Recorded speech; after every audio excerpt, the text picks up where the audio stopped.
Right, y'all, welcome to Street Church. Congregation, come on in. And for first time visitors, welcome, welcome, welcome. All right, we're going to be talking about a White House official, supposed to be the top aide for Jill Biden. Jill Biden's top aide, who is also known by her to be her work husband. It is said that this man, for a decade now, has been bullying and sexually harassing people verbally for years. And what it is he bullies people with his sexuality himself. So he uses the fact that he's openly gay to make people uncomfortable and to gain some kind of dominance over them with their uncomfortability or get them out of there, right? If he don't like a person, he'll start talking sexually and saying a lot of offensive stuff uh, to get away with it, to show his power, to show his dominance within the White House. And he's been doing it for a decade without penalty, right? And I'm going to tell you the bottom line with this one is the only reason he's getting away with it is because he's gay. It's affirmative action, is DEI, whatever new acronym they're using now, because they're using something else for DEI, diversity and equity inclusion. They're using another acronym now to get that agenda still in motion. See, because DEI is not working, so they didn't change the acronym. But yeah, it's because he's gay. It's because he's gay. Because if this was anybody else or any other administration, the media would be covering it heavily. It would stay in rotation until this man was disgraced out of the White House and degraded and brought up on charges if possible. But because he's gay, he gets away with being verbally, sexually abusive and harass people with his sexuality. He has, you know, just throwing in weird times, right? Conversations about people's size, saying that they thumb size can tell you about their penis size. This is from reliable sources, firsthand knowledge. Former people, probably former and probably present day of other officials and staff members who work there, right? Who don't want to come on the record because they know won't nothing get done. If he could get brought up on criminal charges, it would be different. But his influence in the White House and in the Democratic Party uh, allows him this looseness, this reckless and criminal behavior. But it's criminal and it's reckless and it's offensive and it's sexual harassment and it's bullying. All the things that they claim to be against. We already heard Joe Biden, talk about if somebody is offensive and out of line that works for him, they'll be fired immediately. This man was vice president. His name is Anthony BERNAL.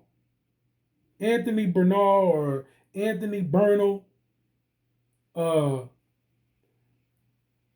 top aide for Jill Biden's so-called work husband, has been doing this type of stuff for 10 years, okay? So he did it under the Obama administration, right?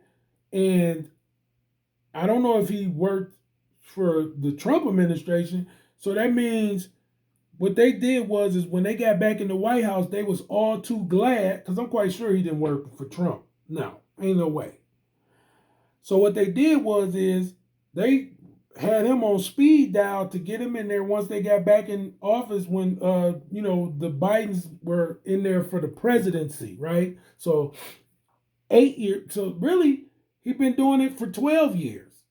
We're going on 4 years now because He had to be there working for Obama because they said he'd been doing this stuff in the Obama administration when Biden was vice president. And then they hired him back during Biden's presidency. 12 years. This man has been going at it over a decade. This type of stuff has been going on. Now, everybody else has been shamed publicly and brought up on charges with this type of behavior. Bill Clinton, who had a consensual affair, was made to be publicly shamed and, accused of bad behavior, right?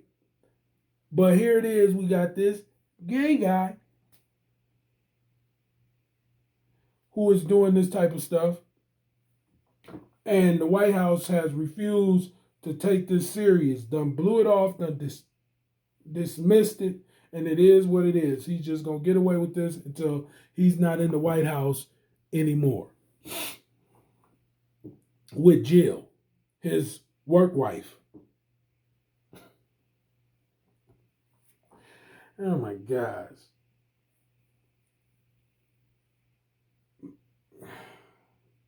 I just don't understand. I just don't understand, you know what I'm saying? How these people manage to keep power over us.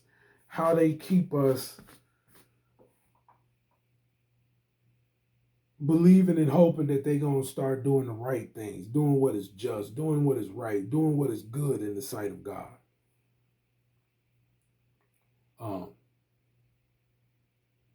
As leaders, as influencers, as politicians, just government officials, I'm just sick of it. Corruption, corruption, corruption, corruption. And it's on both sides.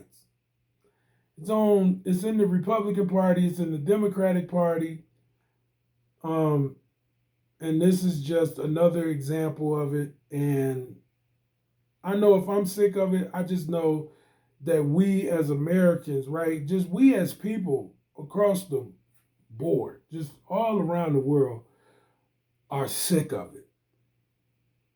Just sick of it going on. You got these young people who come out of college, strive to work in the White House as interns, as young, young government officials. They go get these jobs and they just get tormented and they get bullied and they get abused and they get talked down on and they get discouraged from going on the path that would take them upward, and they go spiral out.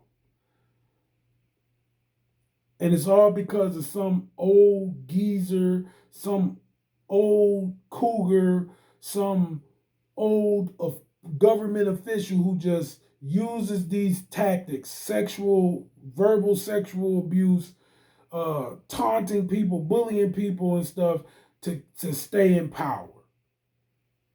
Instead of exchanging the power gracefully and with some dignity. And doing the right thing. And training them up in the way that they should go. Behaving, having some standards. Being responsible, being accountable for these young lives, these young staffers. These was young staffers, right? These are staffers who come in, they 2-3 years within the government, and they finally make it to the White House, and this is the experience they have. Some 50-year-old grown man who been in the White House for decades now, like over a decade, I say, been in the White House, should know how to behave, should hold himself up to a better standard. And this is the type of stuff that he does on a regular basis, just having weird sexual conversations in between the seriousness of being in the White House and in that administration to see things function, right? With justice and with righteousness, with peace, with the rule of law behind you and before you. There to show people how it's done. We got some flamboyant gay guy being flamboyant with his job and duties instead of separating that. Nobody care about you being gay and flamboyant. But why would you do it in the White House when you own the clock? That's what we talking about. You on the clock. Be flamboyant when you ain't on the clock. And if you're on the clock all the time because the White House duties that you have to fulfill causes you to be on duty, then be on duty all the time. Don't be flamboyant at all. Just because you got to work a 13-hour, 14-hour week, you know what I mean, a day. You know what I'm saying? Type of shift. You know what I'm saying? You don't have that much time. So you want to include your personal flamboyantly gay life into this so you can make up for the time that you're not getting to be flamboyant. That's what it is. That's what it is. He ain't got time to be flamboyant because of the pressures that this job has. You know what I'm saying? What this job comes with to be the top aide in the White House. So he need to be flamboyant in between here and there, weird, and for his whatever fantasies he got going on in his mind. You know what I'm saying? That he wants to fulfill to get his rocks off. He need to do it in between his job duties, and it's not good. And it's making an unsafe, unfulfilling environment for other people who want to just do their job. Do you get that, Anthony? Jill's work husband. Do you get that? If you the work husband, then you are practicing infidelity then in the workplace. You're being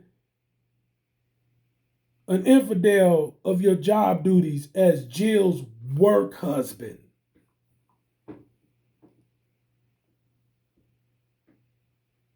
Got to be ashamed of yourself.